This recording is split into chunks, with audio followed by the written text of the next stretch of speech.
morning, everybody. I'm Chef Maria, the Fit Foodie, and I want to teach you how to make a farmer's skillet because you're going out to brunch and you're spending a lot of money and sometimes the food isn't even really good. So I want to show you how to make a special kind of brunch. I mean, you can have it for breakfast too. It's pretty basic. But the great thing is you can share this with the people that you love and know what you put into it. I mean, half the time we go out to eat and we don't even know what's in our food. So let me show you how easy it is to do. I've got Japanese sweet potatoes. Have you ever seen these cute little things? Super delicious, got great flavor, full of beta carotene, and lots of fiber. Yes, guys, if you're eating a lot of fat and no fiber, guess what's gonna happen? Not so good things in your body. You're gonna get pretty clogged up. So I wanna make sure you're balancing the protein and the fat with the good fiber and slow burning carbohydrates to get through your system, and sweet potatoes are a great choice. And we've also got some farm fresh eggs. I am using the dark yolks. These have extra omega-3s added to them. Why? Because you need omega-3s in your diet. And if you're not eating meat for any reason and you're not eating seafood, that is a great way to do it. So I'm gonna add the eggs in, and then kind of something special that I thought would be kind of fun. Again, we're all trying to cut down on meat because, man, it's killing our environment. So as a swap, I'm using walnut meat. Yes, this is just crushed up walnuts that are seasoned, and trust me, when you actually add them to your dish, it's gonna taste like meat and it's gonna have that texture of meat. And it's perfect for all your guests. So you don't have to worry about offending anybody because you're serving meat. It tastes really good. And I'm gonna show you how to season them so that they taste like chorizo without the chorizo. And then I think we ought to top them with some avocados just because avocados are fantastic and they make everything better. So let's get cracking. First thing I'm going to do is I'm going to wash the sweet potatoes. Now, I've already roasted these off so I can show you how to assemble this dish quickly. Once you clean them, they're going into your oven at 400 degrees for 20 minutes. Just make sure that you stab them with a little fork and that they're fork tender. But let me show you how important it is to wash these babies because these are root vegetables. They come from the ground. They've been sitting in the ground for months. And you want to make sure that you wash them properly because these are root vegetables more than any other vegetables have a high risk of pesticide exposure. They're in the ground for a long time. They're not a quick growing produce item like leafy greens, for example. So I'm going to spray all of them with the eatCleaner, and I'm going to let the eatCleaner do the work. Okay, the eatCleaner is going to cut through the wax, pesticide residue, and the bacteria that can adhere because of soil and stuck on dirt. So I'm going to let those sit for just 2 minutes in my over the sink colander. And if you're looking for tips on what to stock your kitchen with, I got it for you. I've done the work. Just go to our website at eatCleaner.com, and under the products I love, you'll see a link to all of the products that I use here in my kitchen to make your life easier. And I found the best prices on Amazon. So you're welcome. Half the battle is just knowing what to buy, right? And then I'm usually like, just tell me what to get and then I'll get it. I'm also going to prep a shallot. I'm using shallot because it's got a little bit more of a mild flavor than an onion. I like shallots in an egg dish like this, especially in the morning. I mean, you can use a red onion too, but it's just kind of a fun little take on an onion. And it's easy to incorporate into a dish. You don't have to cut half and leave the rest. You can just use the whole shallot in your dish. So I'm using a medium-sized shallot, and I'm going to chop this fine. And friends, make sure you're using a sharp knife. There's nothing worse than using a dull knife. It's not safe. It may feel safe because you're not going to cut yourself, but the truth is you will cut yourself. You'll figure out a way to do it. So sharpen your knives before you start chopping in the kitchen, and make it a habit to just do it every time you start. You can use your own sharpener, and then maybe once a year get them professionally sharpened. Makes a big difference. Okay, so I've got my shallot. That's going to go in with a little bit of coconut oil and some seasoning. And then for the other side of my aromatics, I almost always start my dishes with aromatics. Onions, garlic, that good stuff. And I'm using some fermented black garlic. And the reason that I'm doing that, again, it's brunch time.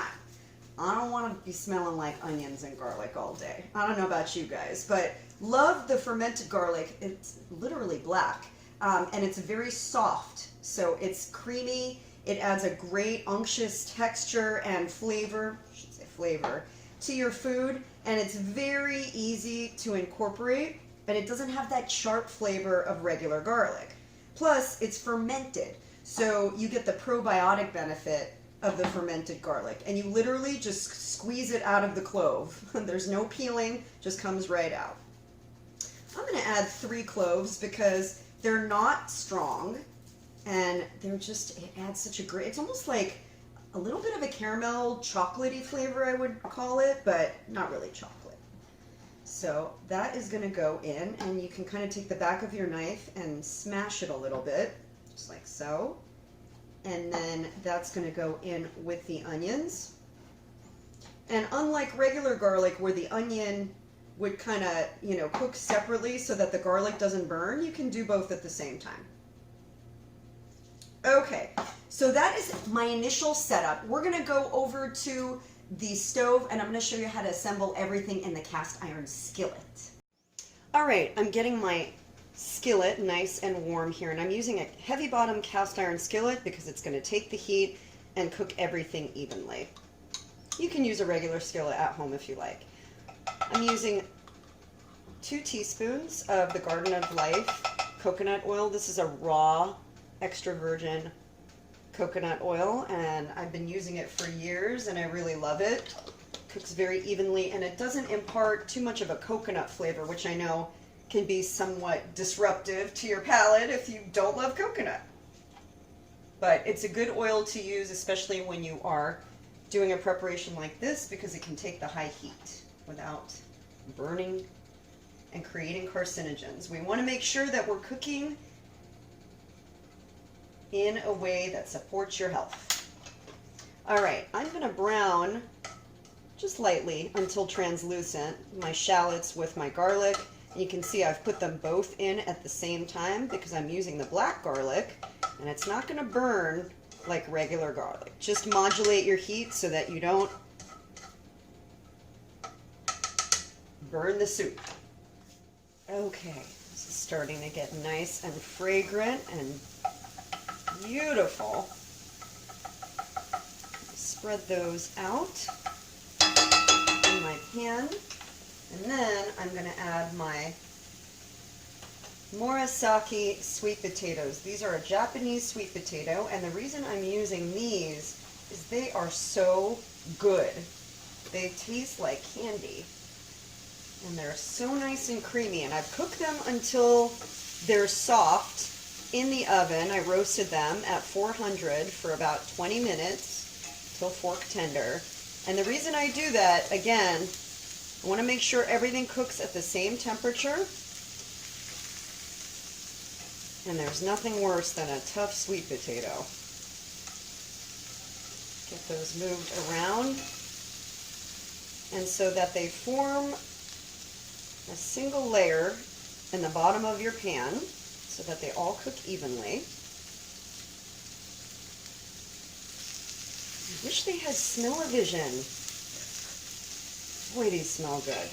Okay, we've got a nice even layer. I'm going to let those go for a couple of minutes, and then I'm going to crack my eggs over the top and add my chorizo walnut crumbles. All right, I've got my sweet potatoes cooking with the shallots and the garlic, and now I'm going to crack my eggs over the top. Just carefully release so that the yolks stay intact.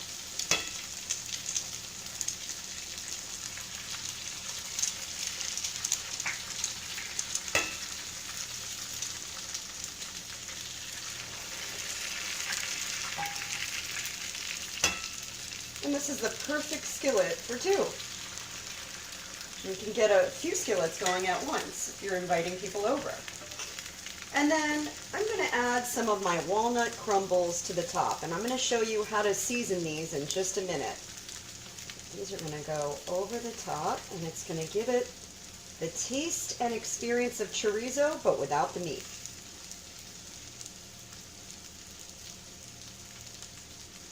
Gorgeous.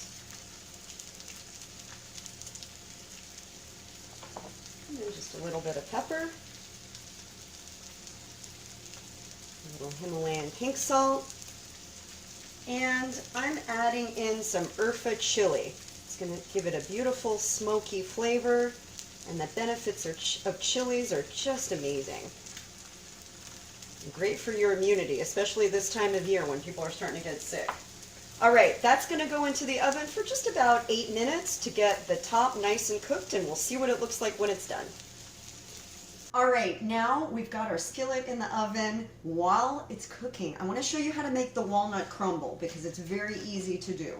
So in order to get this beautiful chorizo flavor and appearance, you're going to take your smashed walnuts in a little bag like this. And I'm adding some smoked paprika. And to be honest, I kind of eyeball it. But it's going to be for about 2 tablespoons of walnuts. It's going to be about half a teaspoon. And then I'm going to take a pinch of black pepper. I've got a little bit of hickory seasoning. The hickory seasoning is going to give it kind of that smokiness that you get with chorizo that gives it that great taste with eggs too. It's like the perfect complement. And I just grabbed this hickory seasoning at the store. You can probably find it at a store near you or online. And then I'm going to take a little bit of cumin.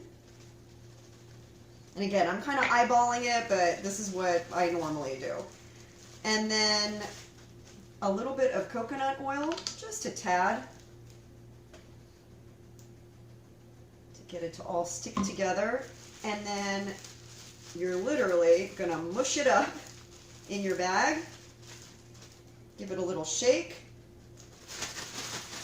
And you can even toast the walnuts to give it another layer of flavor. With these, I just simply season them. They're getting toasted in the oven. But if you're putting this on top of a salad or adding it to a different preparation, you might want to just toast them. And there you have it. That's your chorizo walnut blend. Couldn't be easier. You're going to see what it looks like when it comes out. It's so gorgeous. The other thing that I want to prepare while we're waiting, and we've only got about 2 minutes left, so I'm going to show you how to do this really quickly, is I'm going to make some avocado mash. Now, normally I buy avocados in a bag just because they're way more economical that way. And hey, we got to eat clean, but we've got to find ways to do it that are green too. So I get the bag, and then what I do is I clean the outside of all the avocados with eatCleaner, because did you know that a lot of listeria, bacteria, and other nasty things lurk on the outside of your produce? So even if you're not eating the skin or the peel, you still want to clean it properly, because if you don't, it's going to transfer to the inside. So I'm going to clean those and wait just 1 minute before I slice into it, but I want to show you how to make your avocados last longer. This is the key. This is our newest product. It's called AvoFresh. It's all organic. It's literally just a mineral and vitamin compound that helps your produce last, especially avocados.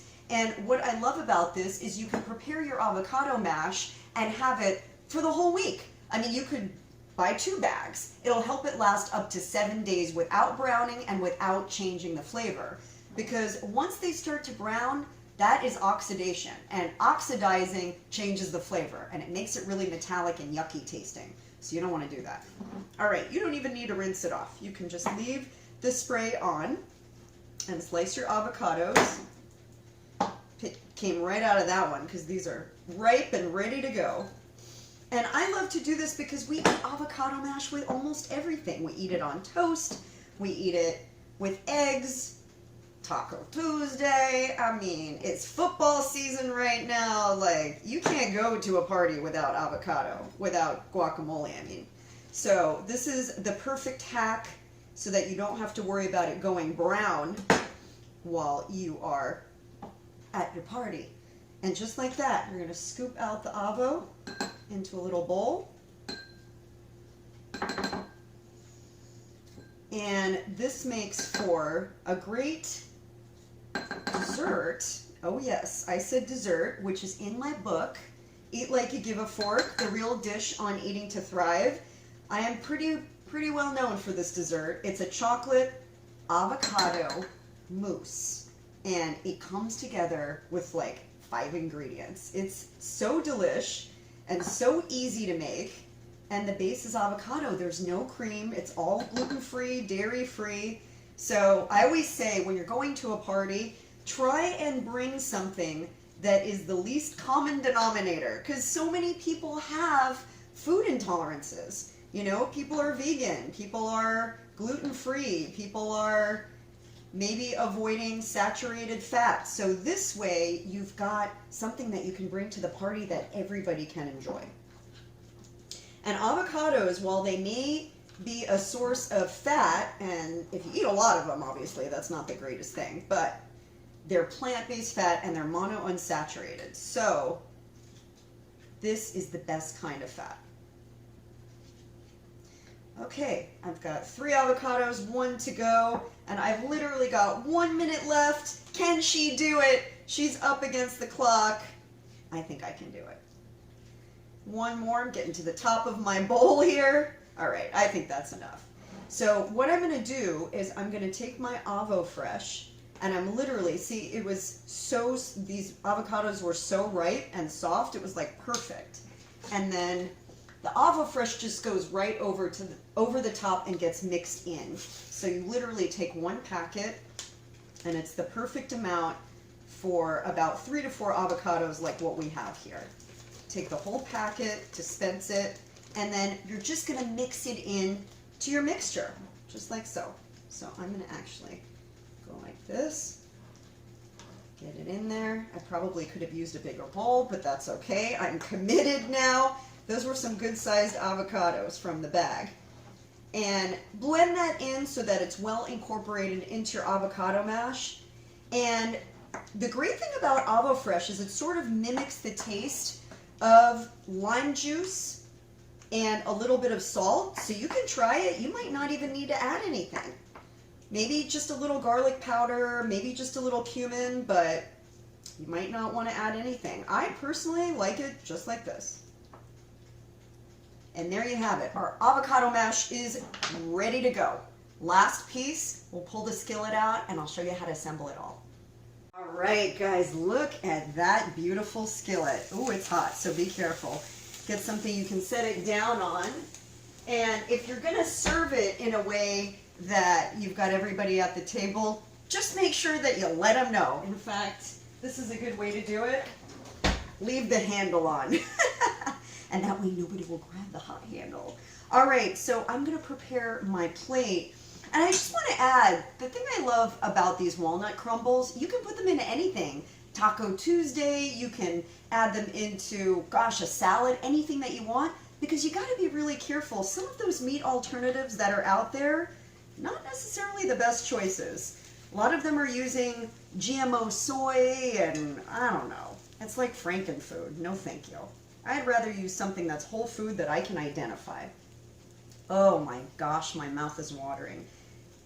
I cannot wait to show you how delicious and beautiful this looks on the plate, but then you're gonna have to go home and make it so that you can experience it at home. But now that you've seen how to put it together, it couldn't be easier. And then I'm gonna take a dollop of my avocado. Put it right here so that I can kind of scoop it from both sides, finish it off with a little pepper. I've got some oranges down, little mandarin oranges, and there you have it, my friends, a beautiful brunch dish with our farmer's skillet. This has got eggs, it's got the walnut chorizo, it's got the Murakami sweet potatoes, a little shallot, black garlic, and our avocado mash, and a whole lot of love. This, my friends, is where brunch is at. You can do this, and you can invite your friends and family over and save the money and not stand in line for 45 minutes. That's just crazy. All right, I hope you enjoyed this video. Let me know by commenting below, and hey, share it, because sharing is caring, and that's my virtual tip jar. I'm Chef Maria, the Fit Foodie. Thanks for tuning in, and make sure to check out all of our other videos. We've got a ton. Like, you will never go hungry. All right, see you soon.